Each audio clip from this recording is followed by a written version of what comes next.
Hello, Internet! Welcome to episode 185 of the Assorted Calibers podcast. The Second Amendment podcast is a little bit for everyone.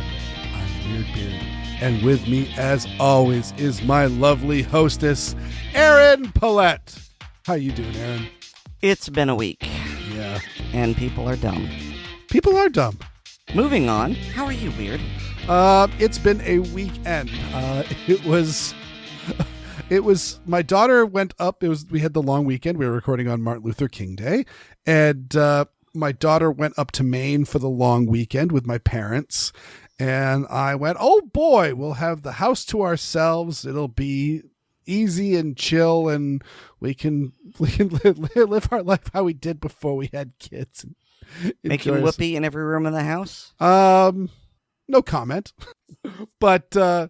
But yeah, and so it's one of those things of I can get a bunch of podcast stuff done, and do a few things that I need to get done, and at the same time, my wife said, "Oh, we can do a bunch of stuff." So, needless to say, I kind of overbooked myself, and then my wife kind of overbooked us, and so this weekend was just nothing but the Herculean honey-do list.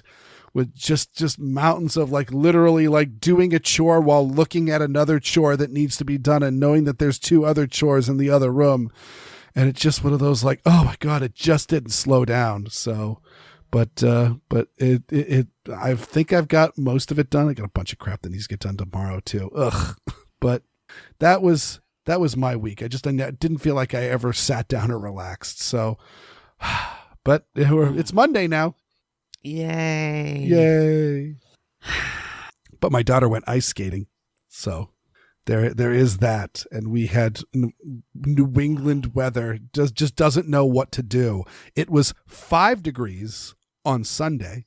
It is 50 degrees today. And I think it's supposed to drop down to 20 tomorrow, but it's just one of those make up your darn mind.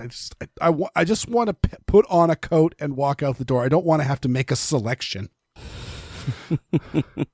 I mean, the good news is though that massive temperature switch did not come with a thumping sinus headache as it usually does. But I had one of those. That was Saturday afternoon and evening for me. Oh, yeah. Well, yeah. I'm sorry you went through that. Mm.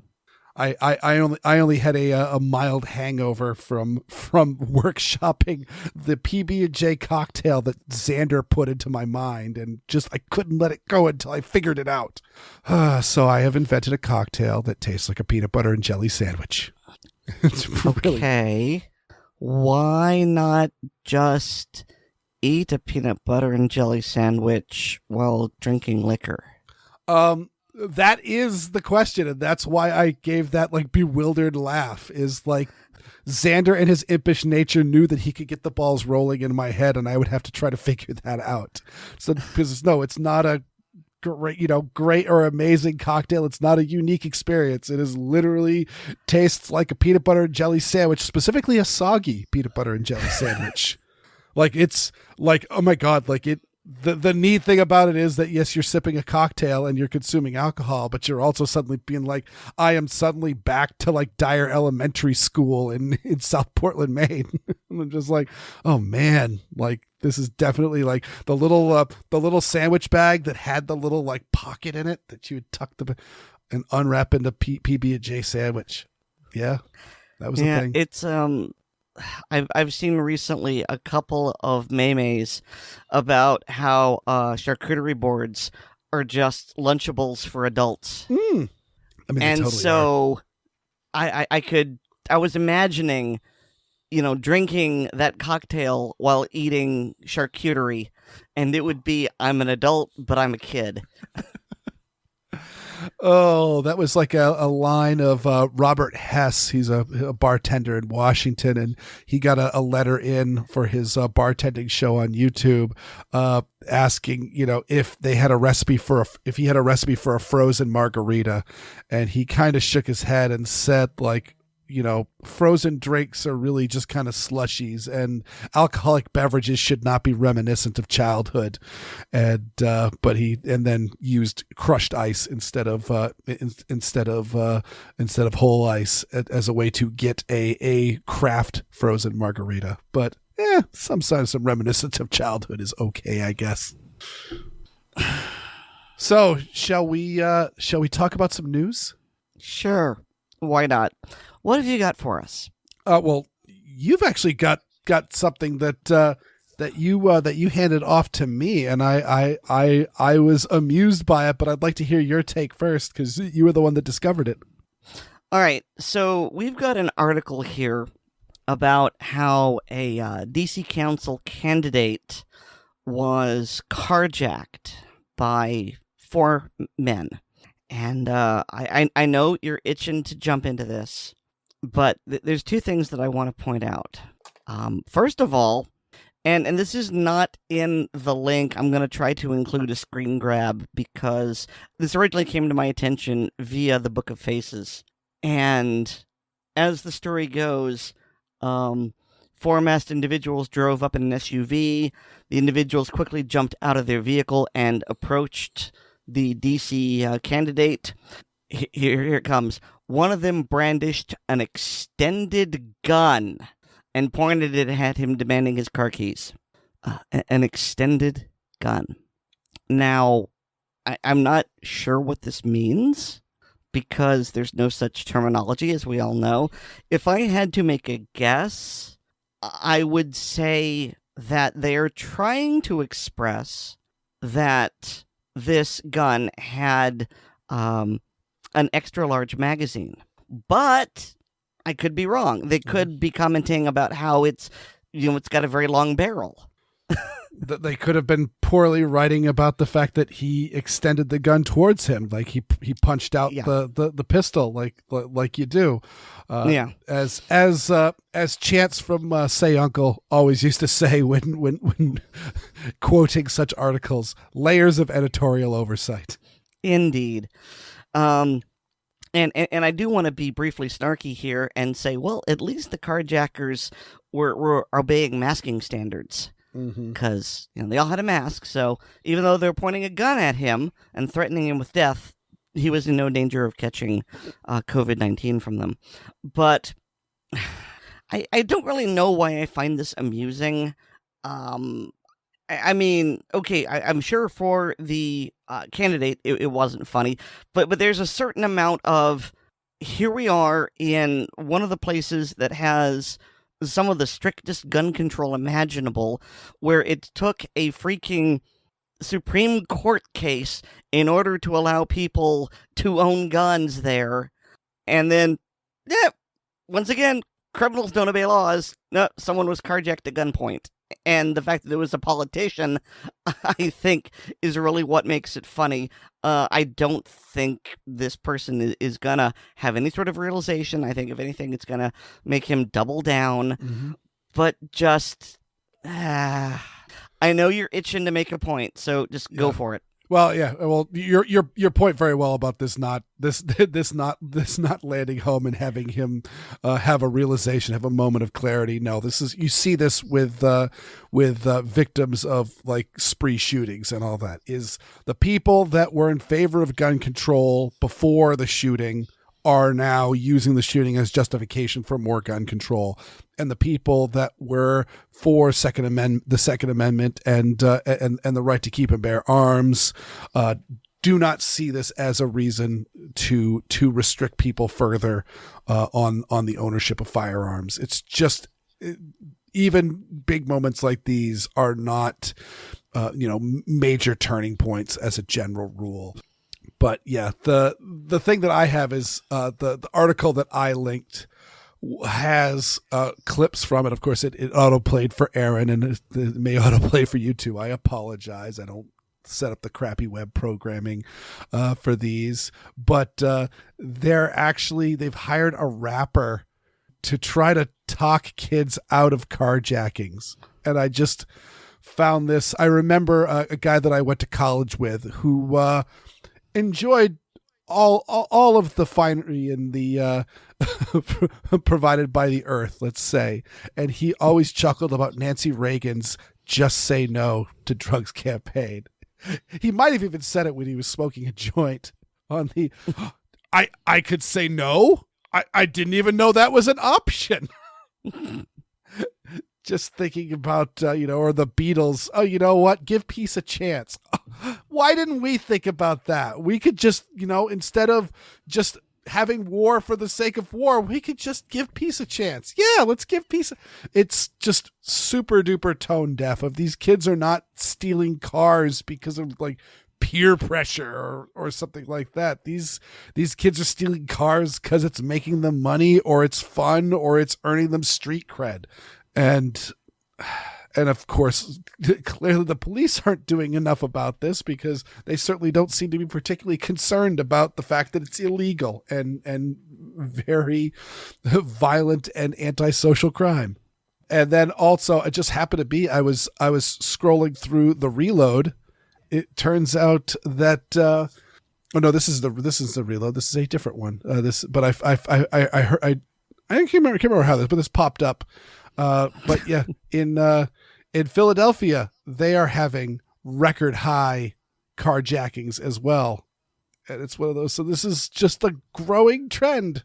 Yes, about that. The article that we are reading is dated January 13th of this year.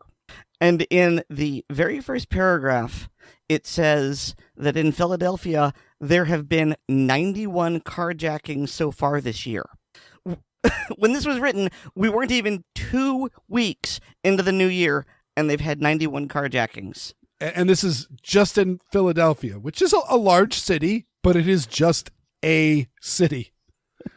This is not the entirety of the United States or the Eastern Seaboard or even the state of Florida or the state of Pennsylvania. This is the city of Philadelphia, 91 carjackings. Well, though, also compared to just 24 at the same time last year. So they had 24 in 2 weeks. That's, oh man. Well, I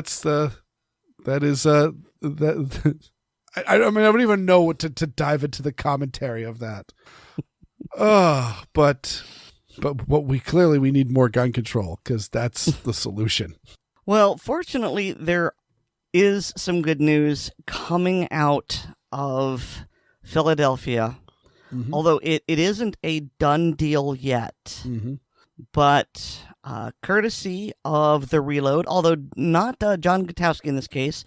This case is written by Jake Fogelman. Mm-hmm. The article is Philly Democrats introduce Switchblade decriminalization. And so there are 3 Democrats in Pennsylvania who have introduced a bill that would change the state's criminal prohibition on knives, automatic knives, not just switchblades, but any blade that advances with a button, a lever, things like that. And they're going to change them from being dangerous weapons. No, I'm sorry. They're going to change them from offensive weapons to dangerous weapons. In other words, much like a licensed and concealed pistol, it's only a crime to have it if you use it in a crime. Which makes perfect sense. It is nice to see that there's a little bit of sense coming forth. I mean, it still has to pass. It might not pass, but hey, this is an incremental positive change, and I'll take what I can get. Yeah. And bravo for it to be Democrats. Again, I like to point out the fact that, just like Republicans can absolutely back gun control and not necessarily be your friend, Democrats can make good choices as well. They're not all just, evil communist overlords, as, some people on the right may think. And so again, we need to be a big tent here. We need to not prejudge somebody just because of some of their political beliefs or some of the other political beliefs they may have. Assume that, if somebody wants universal health care or to raise the minimum wage. Well, clearly they also don't want me to keep and bear arms or want to ban all sorts of knives. And so, yeah, this is a absolute breath of fresh air, especially since so many states have already made automatic knives legal.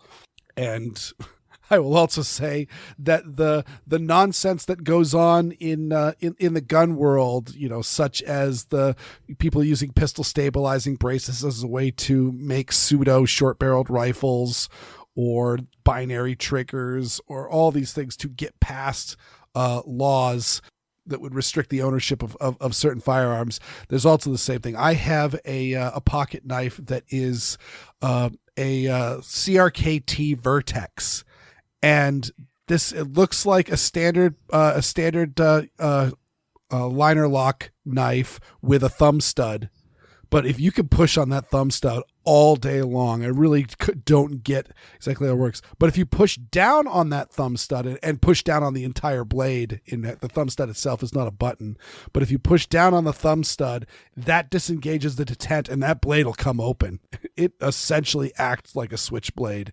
But because you're pushing the blade and not some sort of button or lever, evidently that's kosher. And who cares? And furthermore, I have blades that have no spring assist in them whatsoever, but they're such a slick action that they seem like they're an assisted open. So the solution is just legalize it all. They're knives. Oh my God. Like, are we not humans here? Like, why would you criminalize knives? The thing that you find in the early human excavations of even before humans, what do you find? You find stone knives as the earliest tools built by man. And here we go saying, no, you can't have a knife. So great on Philly for hopefully they will go all the way and deregulate automatic knives, because there's no reason for them to be illegal. And even more good news coming out of Pennsylvania. Mm-hmm. So, all right, so it's not a done deal yet, but Pennsylvania is becoming very close to becoming a permitless carry or constitutional carry. The bill has passed both the House and the Senate, and it is going before the governor. I'm not going to hold my breath on this one. It's a Republican-backed bill. And the governor is a Democrat, so this very well could become a partisan issue. But again, we just mentioned Democrats are pushing forward decriminalizing automatic knives, so it very well mean on this side of the Second Amendment that Governor Tom Wolf will also side with the Second Amendment and sign this into law. We shall see. Certainly, Pennsylvania's been doing some nonsense. Like, didn't they have a whole big kerfuffle about not accepting Florida's carry permit and really like doubling down on their reciprocity for a while? Do you remember that off the top of your head? I mean, that sounds vaguely familiar, but honestly, I thought that was Virginia and not Pennsylvania. Well, Virginia definitely did that. Where I'm not sure.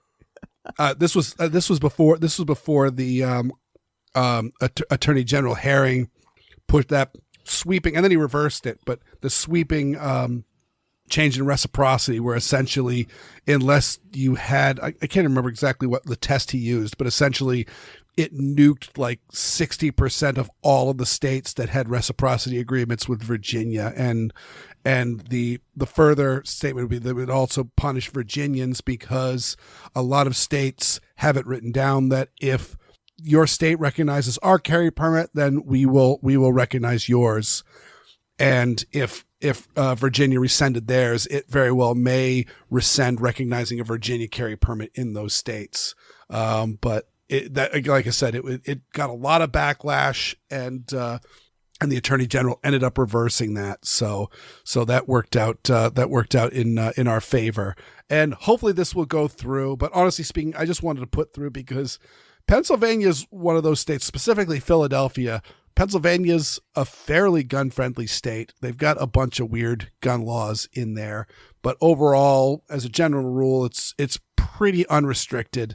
But Philadelphia really doesn't want to be that way.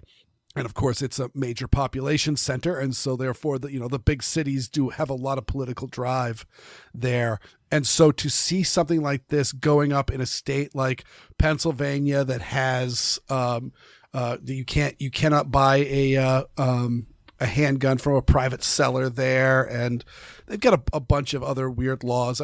I forgot to look up some of the laws in Pennsylvania, but it's one of those states that is a free state essentially, but at the same time, if you're traveling in Pennsylvania, be very, very cautious that you're going to go on the right side of the laws, because they may do some things very different from where you're traveling from. And so to see this go through, even if it gets vetoed, I think that's just a good sign that it will keep going, and it might also be emboldening to some of the other states that border Pennsylvania that may not have it yet. I mean, I know West Virginia's got constitutional carry, but what is it? Is it Kentucky? I don't know. I'm not going to embarrass myself with my not exactly knowing all the geography of the states. So we'll start now. Yeah. Thank you, Aaron. You're welcome. So yeah, I applaud the legislators of Pennsylvania for putting this forward. And if it gets vetoed, you know what? Send it back. And Pennsylvania's a purple state, and so in theory, if the GOP has a good grip on the Second Amendment, you could probably have a pro 2A governor that would be more than willing to sign this, and hopefully you can just keep sending the bill up every session until one of the times it sticks. Mm-hmm. And just to follow up on this, I've got 3 articles here from AmmoLand that state that there are 3 more states that are at least in the process of becoming constitutional carry. It may not happen, mm-hmm. but Weer'd, I believe we have 22 states that are CC right now. That's 22 or 21. That sounds about right. I believe it's 22, and we're getting really close to that magical half number. Mm-hmm. And so I'm going to drop the links in the show notes. I'm not going to talk about this to any great extent. But Nebraska, there's a hearing scheduled for next week about constitutional carry. And so if you are a Nebraskan, you want to look at Bill 773 and contact the Judiciary Committee and ask them to support that legislation. If you are in Wisconsin, the Senate committee, and just the committee, mind you, has passed Senate Bill 619, and so now that is eligible for floor debate in the full Senate, and so contact your state senator and ask them to support it if you are a Wisconsinite. And finally, Alabama, and this is the iffiest of them, because the title is Alabama may, I repeat, may pass constitutional carry.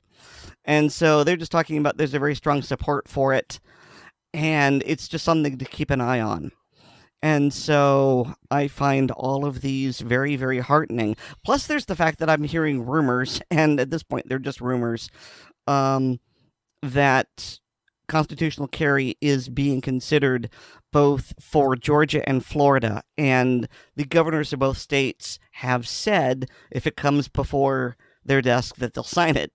I don't know what the political situation is like in Georgia, but let me tell you, here in Florida, good luck, because in addition to all the typical anti-gun Democrats, and I'm not generalizing here, I don't know of a single pro-gun Democrat that holds state office here. I could be wrong, but I don't know of one. But then there's the fact that you've got all the people from Miami. Now, Miami is very conservative because there's a large Cuban population down in Miami, and Cubans are historically and culturally conservative, but because the gangs and the drugs were a very big deal in the 1980s, it does seem that the vast majority of people from Miami, regardless of political party, are very much anti-gun. So that's what I mean when I talk about Miami Republicans. They are not your friends when it comes to gun laws. And so For Florida to become a constitutional carry, yeah, we'd have to and it would be introduced by a Republican, but they'd have to overcome resistance from their own party as well as the opposition. So I remain highly, highly skeptical. But still, the fact that we're hearing about it and the fact that there is movement, this is always good. And you're totally on the money. I look forward to the day when more states allow carry of firearms inside of them, but do not require a permission slip at all. I look forward to that being that there's more of those than there are without, just like how it is an oddity if your state is like here in Massachusetts, where they might deny you just because they feel like it. And they have the power to do that. Is most states, the vast majority of states, if you apply for your concealed carry license, unless they have a reason, unless you have done something bad, they will give you that license so long as you comply with all the other parts of that license, if it may need training or fees. Yes, that is what's known as shall issue, because they shall issue it to you unless they can prove why they shouldn't. Yep. As opposed to may issue, which is, Mother, may I? No, you may not. Okay. Yep, I literally walked into the Medford Police Department and spoke to a secretary, not a sworn peace officer, a secretary, and said, I would like a gun permit. And she said, what permit would you like? I said, you know what? Why don't you give me the one that's the concealed carry one? And she said, oh, we don't issue those. And at no point in time did I mention my name. She did not know who I was, but she knew the answer was no. And that is often how may issue works. All right, so on to our segments. David is back to tell us more about fitting smaller cartridges into larger firearms, this time by swapping parts. Somebody noticed me, but what's in the bag?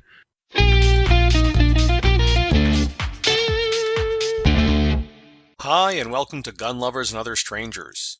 In a previous segment, I talked about cartridges that share enough common features to be used in a single firearm. These were mostly revolvers and other manually operated firearms. While I did cover some part swapping options, these were also mostly involving revolvers. In this segment, I'd like to talk about similar options for semi-automatic and other repeating firearms. Due to the physics involved, this will almost solely deal with parts replacement. Keep in mind that not only can this get expensive fast, but it may also require a certain amount of part fitting.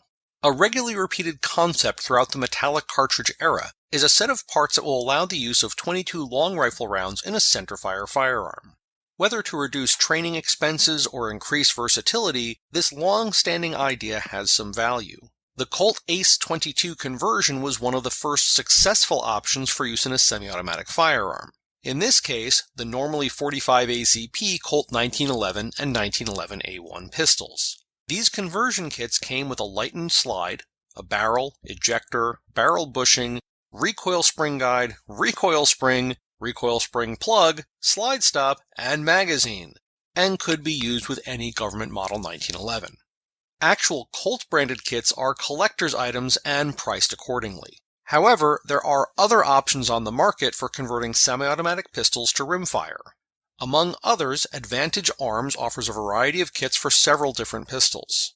Price-wise, these may equal or even exceed the price of a dedicated budget .22 pistol. The Glockparts, Brownells, and MidwayUSA websites list this brand as well as others.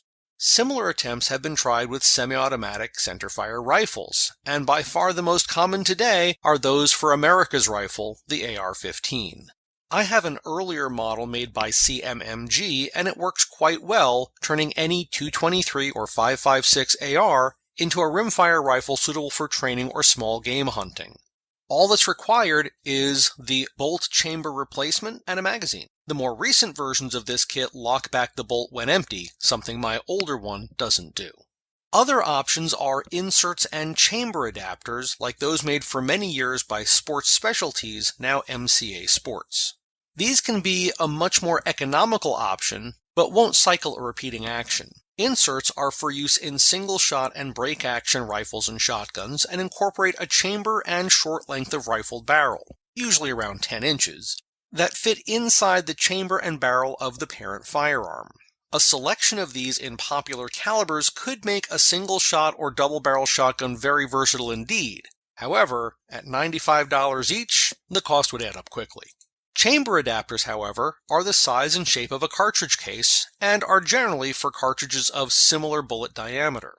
Inserts can be used for almost any caliber smaller than the host firearm and can be more easily used in repeating firearms. I bought one of MCA's more budget-friendly chamber adapters that allows me to shoot .32 Auto and .32 Smith & Wesson in my 30-30 Marlin. It's reasonably accurate and will be useful for small game at moderate ranges. There are versions of these inserts that stay in the chamber of the parent firearm. They're often used in temporarily converting a repeating .30-06 rifle to .308, for example. Finally, there are options to fire more than one centerfire caliber from semi-automatic pistols. This involves the purchase of spare barrels at a bare minimum and possibly recoil springs and magazines as well. For example, buying a Glock, or the new Smith & Wesson M&P, in 10mm would potentially enable use of barrels in 40 Smith & Wesson, 357 SIG, and 9mm. Similarly, a pistol in 40 Smith & Wesson could potentially use barrels in 357 SIG and 9mm. It's important to get the right initial pistol to start the process. Always get the largest caliber in the family first, and work down from there. I used the word potentially a moment ago because some caliber barrels have different external dimensions and won't mix and match with all slides. Having to buy an entire upper half of a gun, slide barrel, and probably recoil spring really puts us on the wrong side of a cost-benefit analysis. There are also custom barrels for Wildcat or limited production cartridges such as 460 Rowland, which can be used with many 45 ACP pistols, and 30 Luger, which can be used with the 40 Smith & Wesson and 9mm family of pistols. Obviously, this is not a budget-friendly option. So that covers the semi-automatic side of the world of caliber versatility.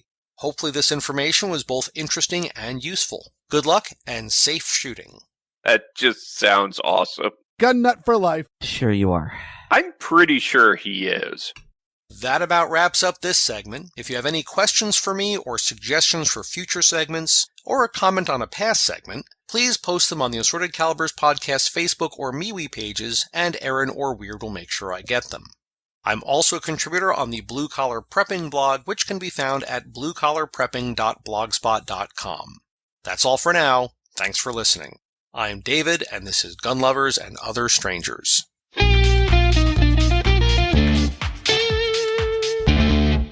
Oh, him talking about the 460 Rowland. I got my M&P 45 specifically so I could convert it over to 460 Rowland, and I just haven't done it. And the 460 Rowland people don't seem to offer the conversion kit, and I'm gonna need to call them up and see what the story was. They used to make one, and now they don't. But since David didn't talk about the ballistics, essentially, it's a 45 ACP cartridge, but it's loaded up to high enough pressure that it's producing 44 Magnum muzzle energy, and it can be run in any 45 ACP sized pistol with just modifications of recoil, spring, and barrel.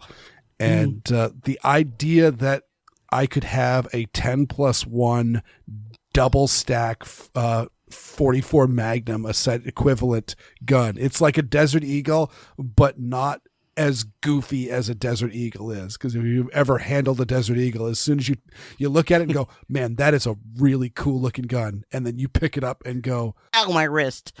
Why would anyone do this? Yeah, because I picked one up and it was just, oh my God, that's heavy. Yeah, it's heavy, it's big. And have you ever shot one, Aaron? No, I have not. Let me tell you, if you have, actually, I've read somewhere that there's actually a technique that is unique to firing the Desert Eagle, where you actually shoot it very similar to how you would shoot a shoulder rifle, where you lock your arm and let the gun kind of roll into your shoulder, essentially let the energy roll into your shoulder.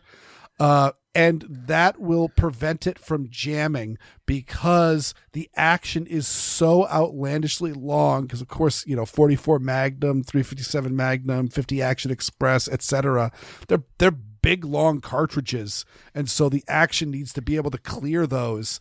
And so since the action is so long, the possibility that you will be able to catch that cartridge in a stovepipe jam as it's recoiling is very, very high. And I have had multiple stovepipe jams with Desert Eagles.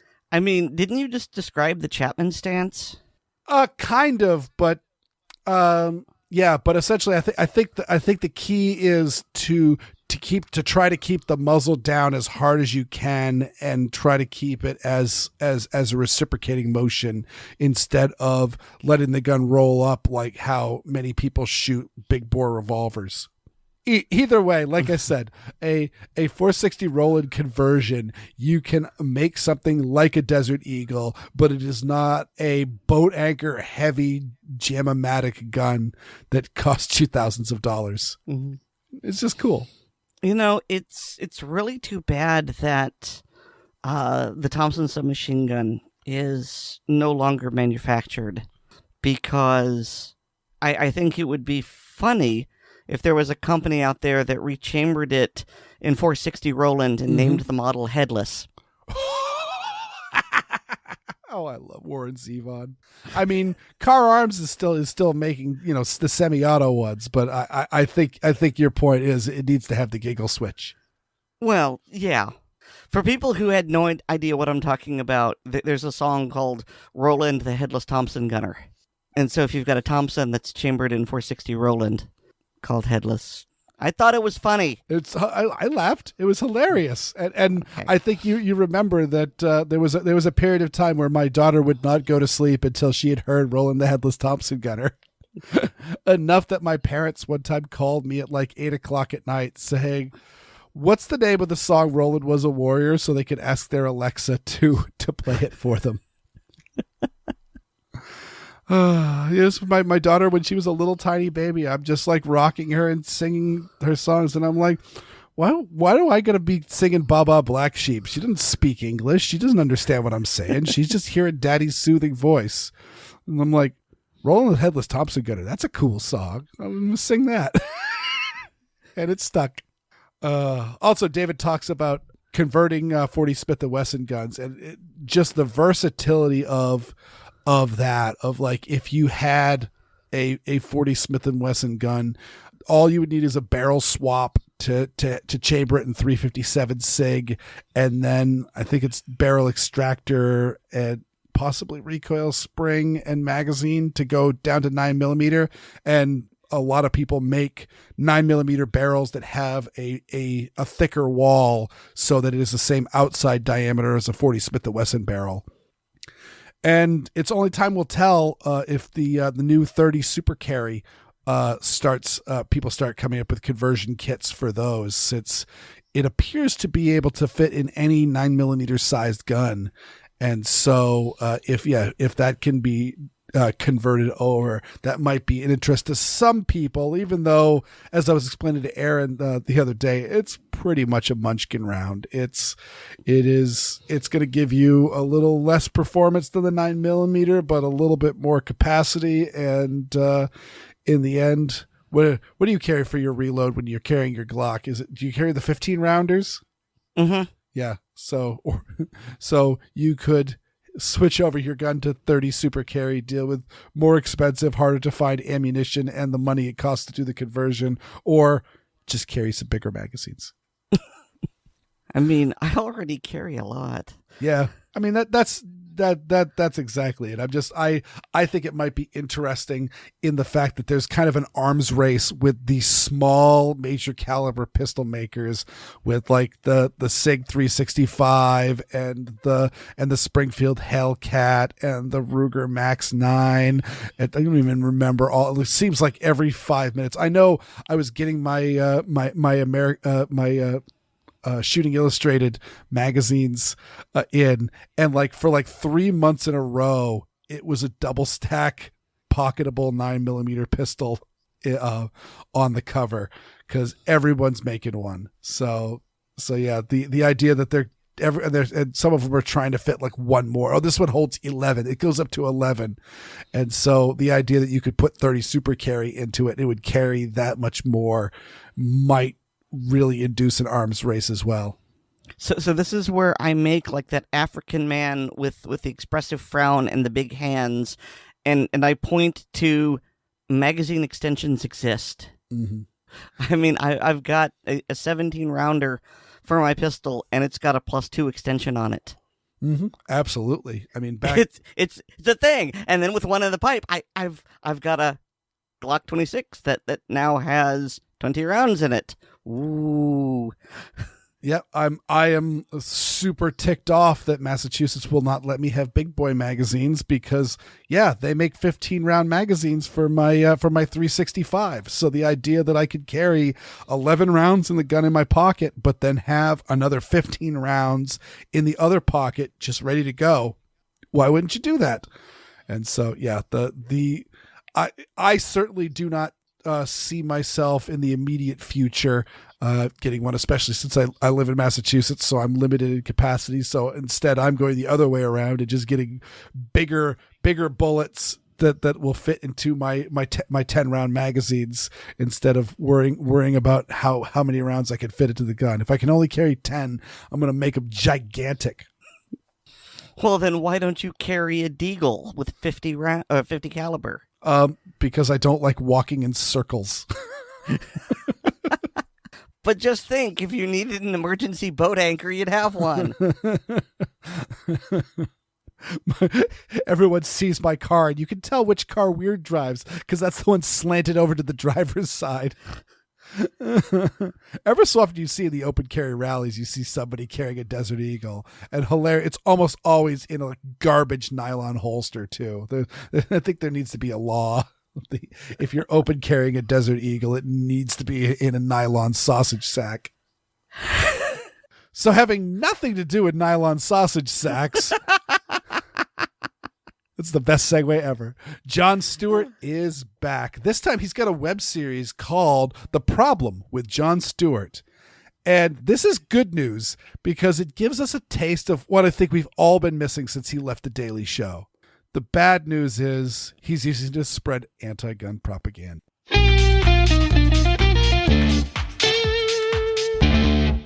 It's time again to Fisk another comedian. I occasionally Fisk a comedian talking about gun control who's just politically pontificating and is in no way funny.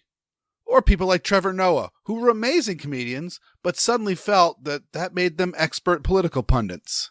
This, on the other hand, is a Fisk of the great Jon Stewart, who is not only an amazing comedian, as well as the only host of The Daily Show worth a remark, but also a very accomplished actor, director, and author.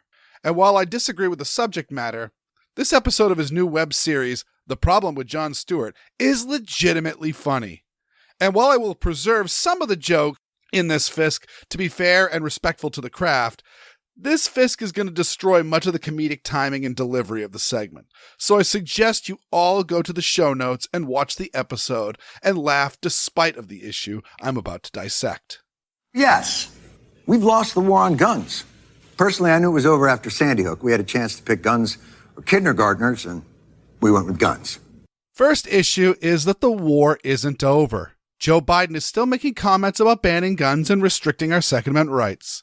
Lawmakers on both sides of the state and federal level are still submitting bills that restrict our rights to ban our property. The ATF is still issuing rulings that may take guns away from us. And still politicians fight about real common sense gun laws, like repealing the NFA and removing the need to have a permit to keep and bear arms. But another issue is we didn't choose between kindergartners and guns. We choose between boilerplate gun control and sanity. And sanity won.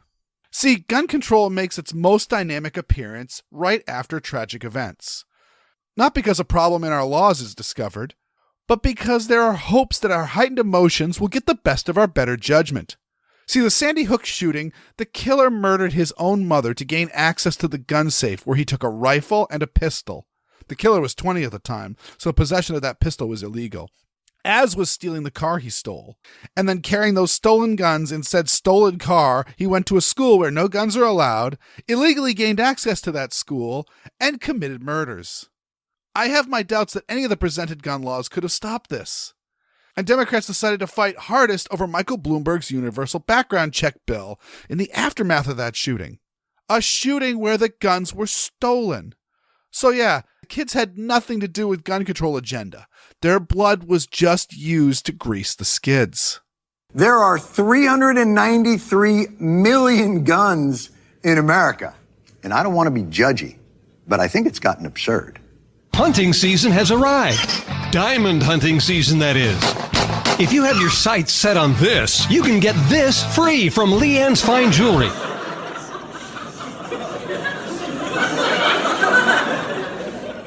Every kill begins with K. Okay, this is just funny. But you probably find that ad just as funny as I do. I mean, how often do you actually see guns used as marketing tools? Especially in unrelated things like jewelry, or opening a bank account, or buying a new car. But now, a hunting group or a Second Amendment group raffling off a rifle or a pistol isn't going to get much of a laugh. Because those things make sense, and they're insanely more common. The problem with guns is that there's too many of them. And while research clearly shows mo guns, mo deaths. Okay, the graph he's showing is a lie. The numbers he's citing are gun deaths, not deaths in general.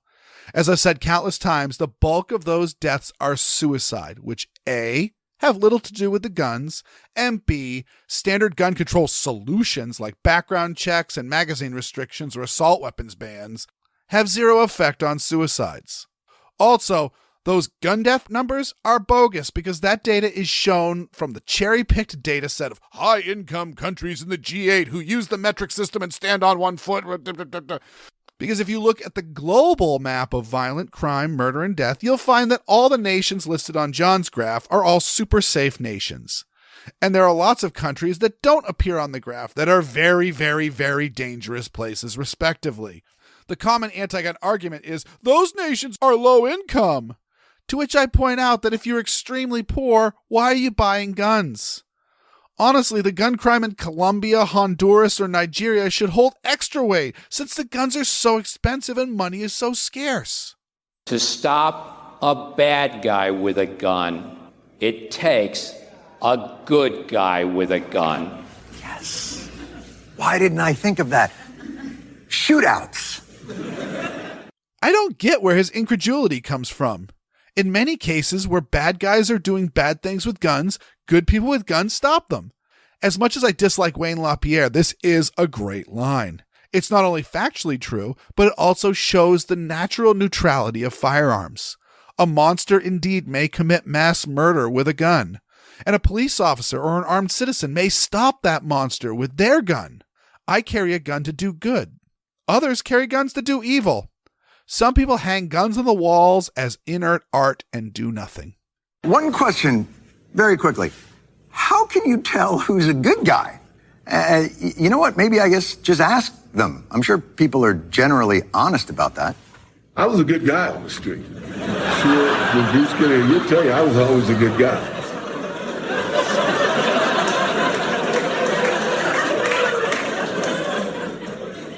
OJ gets a gun. Probably fine. Not his weapon of choice, allegedly. You know. Again, really funny. I will first note that Stewart opened with talking about Sandy Hook. The killer there had no criminal background. Same goes with most spree killers. Also, for further irony, O.J. Simpson did own guns. Since I'm pretty open about my love of the FAL pattern rifle, many friends have sent me the pictures of O.J. Simpson posing with his FN FAL. And yet he still murdered his ex-wife and her boyfriend with a knife. So yeah, O.J. did have a gun. And it's not nearly as famous as what O.J. did with a knife. Don't let somebody tell you themselves, they're probably going to lie. References. Because everyone's going to say they're a good guy. Maybe you know if a guy is good, if a different good guy gives him a vouch. There's a guy I'd like to really thank here that people don't thank enough, but there's a kindly, wonderful, gentle man that we all deeply love. His name is Harvey Weinstein. Again, right for the jugular, John. Bravo. But still, Harvey Weinstein is guilty of rape and sexual assault, and at no point did he use physical force to take advantage of those women. For Weinstein, it was mostly threatening people's career. And it isn't limited to him. Just about every sexual harassment class you have to take at work mentions that boss who requests sex in exchange for employment or promotion. To bring the mood down even further, I unfortunately know a lot of women who were raped or sexually assaulted. Not one of them was threatened with a weapon, let alone a gun. So while this does point out that character references can be flawed, this example also has nothing to do with guns or gun control. Well, one thing. Harvey Weinstein was a huge proponent of gun control and a massive donor to anti-gun lobby groups. I wonder why Harvey Weinstein would be so invested in women and their loved ones not having access to guns. Terrorists, they shouldn't have guns. A loophole in federal gun laws allows suspected terrorists to buy guns here in the U.S., and they have. What the f***? If you're on the terrorist watch list, you can have a gun? This is a huge issue for me. I was in Boston when the Marathon bombs exploded. The brothers who built and set those bombs were not on the terror watch list. The Pulse nightclub killer self-identified himself as a terrorist and also had a Florida concealed carry permit and an armed security guard license and was not on the terror watch list. Meanwhile, you read about 8-year-old Boy Scouts and politicians and other people who are obviously not terrorists on that list, and it's clear that the list is useless and shouldn't exist in the first place. Okay. Well, what about registered sex offenders? It turns out sex offenders apparently also need guns. So this is a little misleading. No, federally as far as I know, and locally also, being on the sex offender registry does not expressly prohibit you from owning a gun. But being a felon does. We were just talking about Harvey Weinstein, who will likely die in prison. But if he does get out, he will never be allowed to own a gun because of his crimes. There might be a few crimes that get you on the sex offender registry, but aren't felonies. I'm not a legal expert, but I suspect those are non-violent and minor offenses. So you're really that concerned about a guy who got caught urinating on the side of the road and the police decided to throw the book at him? So now he's on the sexual offender registry, but he's not a felon, and you're worried that he may also be able to now buy a gun? Not as much of an issue for me. we obviously can't agree on who the good guys are, and we can't seem to agree on who the bad guys are. Really? I think it's pretty easy to know who the good guys and the bad guys are. The hard part is how to tell when someone is going bad before they actually go bad. And that's something I think nobody has an answer for. It's not a sci-fi Tom Cruise movie where we have some magical premonition of which bad guys are about to commit a violent crime and can intervene in the crime before it's too late. Or is it? It appears a domestic dispute led to the massacre at a Texas church that left at least 26 people dead. The gunman had a history of domestic violence. So he's about to make a very interesting point. But the shooter at the Texas church isn't one you want to hang your hat on. Not only was the killer a convicted domestic abuser, but he fractured the skull of a baby in a domestic dispute. Not only did the Air Force fail to report his domestic abuse status when he was convicted, but they never charged him with attempted murder for violently assaulting a baby. And they should have, given the severity of those injuries. So a good data point that those who harm their loved ones are more likely to harm strangers as well, but it's not a simple case to say the least. It's why we're letting these wife-beating cop killers get away with literal mass murder. He's saying this in relation to the statistic of domestic violence offenders committing other violent crimes. So while the cop killing bit is correct, they aren't mass murderers, because we don't just collect individual unrelated murders and call it mass murder. And unless John has some info I don't have, we aren't letting them get away with anything. For the statistic to even exist, the subjects need to have been convicted of domestic abuse. And I've yet to hear of a murderer who wasn't charged simply because he was a wife beater in his last conviction. If we were to discuss maybe harsher sentences, stricter post-conviction monitoring, or increased penalties for domestic abusers, we'd have something to talk about. But John isn't talking about this. He's talking about gun control. By the way, the law already says domestic violence offenders can't have guns. If we just enforced that law, we would prevent other types of gun violence, the kind that actually makes the news. It's not a solution, but it's a real harm reduction model for gun violence. And here's the issue with gun control. Here in Massachusetts, I'm saddled with all sorts of absurd gun control regulations. But the drug dealers in Boston don't care. And the cops don't either. Gun control is almost always a system that is hard on lawful gun owners and people who generally want to play by the rules, and easy on the people who are dangerous criminals who don't play by any rules. We so rarely enforce laws we already have that the constant call for more laws is deeply ironic. Mr. NRA, you have a better solution on the table? Arm America's women. Go f*** yourself. I mean, I feel the same way about Wayne LaPierre, though likely for different reasons. That being said, what's wrong with this solution? Police rarely stop crimes. They respond to and investigate crimes. And as I said above, police don't enforce the laws equally. So if that's all true, why would somebody not want to be armed? Especially a woman who would be at a physical disadvantage against most men. This is a really big issue with anti-gun people. Their starting point is guns are icky and there's no good reason to own one. And they're often firm on that position. So when the benefits of firearms ownership are brought up, they dismiss it as lies and outright insanity. Oh well, these Fisks are here to inoculate you against the anti-gun talking points so that you have thoughtful rebuttals and hopefully can get a few anti-gunners to start asking the right questions. I think in making my point, I just kind of said my sign off. So those are your anti-gun talking points and a few rebuttals to combat them.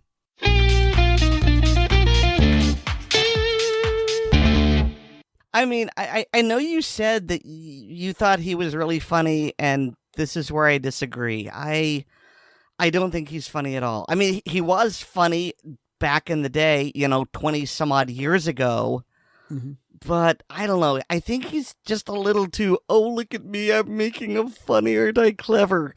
Of course, he's still preferable to, what's his name, Colbert. Oh, yeah. Yeah, I mean, Colbert, I haven't seen much of Colbert before he adopted his persona. I've seen a couple of bits of him on the Dana Carvey show, which was very, very short-lived anyway.